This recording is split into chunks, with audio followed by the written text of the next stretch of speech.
young people in this country, I've always wanted to change the world. When I graduated college in 2016 with a degree in theater, I aimed to shape the world for the better with my artistic work. However, I became discouraged when I noticed the inaccessibility of the regional theater model. I noticed that only a certain privileged demographic of people have access to viewing an art form that I find to be so life-giving. So, as the political turmoil in our country grew in intensity, I was inspired to shift my focus.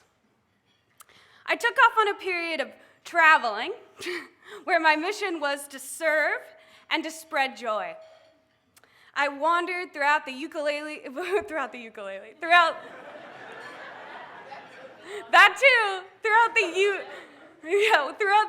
States with my ukulele and my clown nose, giving free shows on the street and volunteering in the communities I encountered. My passion for service work and a desire to experience the Vermont mountains brought me to serving with Vermont Youth Conservation Corps on an AmeriCorps spike crew. There, I found a community of peers who shared my fire and who shared my vision for a better future. I found a place where our combined fire could make a positive impact on Vermont's communities and outdoor spaces. For example, our first project was building a bridge that connected two trails in the small town of Chittenden, Vermont, and this bridge gave local kids a safe and beautiful path to walk through the woods to school every day. Pretty cool. Another especially impactful project was making a trail in the Aitken State Forest wheelchair accessible. From the day we arrived, I could tell that the locals that use this trail every day really cared about it. They told me.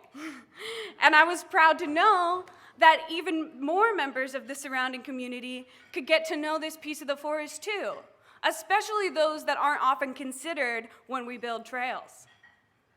I'm so grateful for my travels throughout the US and my service with VYCC, and that they've given me opportunities to serve and to join so many beautiful communities. As I continue traveling and serving, I want to use both art and conservation to build a better world and to strengthen the communities I encounter. But finding a passion for conservation work has also deepened my connection to a community that I have always been a part of. This community has been central to guiding my growth as a person, and it constantly inspires my art. My connection to this community grounds me in my darkest hours and fills me with a sense of purpose. This community is a community that all human beings are a part of, even though we so often forget our connection to it. Does anybody know what I'm talking about? This community is our connection to the ecosystem. It is our connection to what we call the natural world, although we tend to think of human beings and nature as two separate entities. Nature is an all-encompassing community, and the way we act within it has giant consequences. The design of our cities and our suburbs are partially responsible for creating this separation, but I have discovered that we can design spaces through conservation work, like parks and trails, where human beings can rebuild our lost relationships with trees and air and our other non-human community members.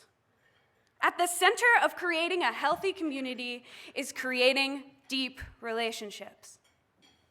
Our urbanized spaces not only separate us from the natural world, they separate us from each other. Living and serving outdoors with my crew impacted the way we built our own community. Our proximity to the natural world allowed us to form deeper bonds than we would have in other contexts, partially because of the challenges we faced. Nothing brings you closer to someone than rolling a boulder uphill in the rain. You know what I'm talking about. We were also brought together by the inspiring beauty of our outdoor home.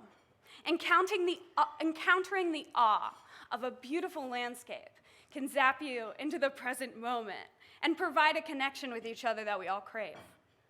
I can't tell you how many times my crew circled around like an unfamiliar bug, a breathtaking mushroom, or just like a really nice rock. Taking the time to stop and take these moments in deepened our relationships with each other and deepened our relationships to the ecosystems where we served. At its center, a healthy community is a network of support that allows for mutual growth. It is clear that at present, our give and take with the natural world has been a lot more take than give.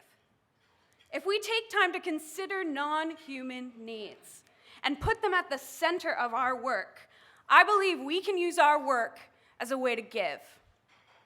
To create mutual support in a relationship, we must first accept responsibility to each other.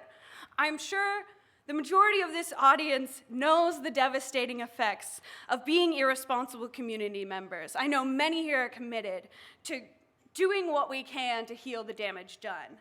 But however, in the age of the climate crisis, we must acknowledge that at the center of this crisis is a broken relationship. A relationship that is extractive rather than collaborative. How can we use our work to heal this relationship? What happens when we start to think of ourselves as something that belongs to nature, rather than nature as something that belongs to us? It is important to acknowledge that I am not the first person to say this.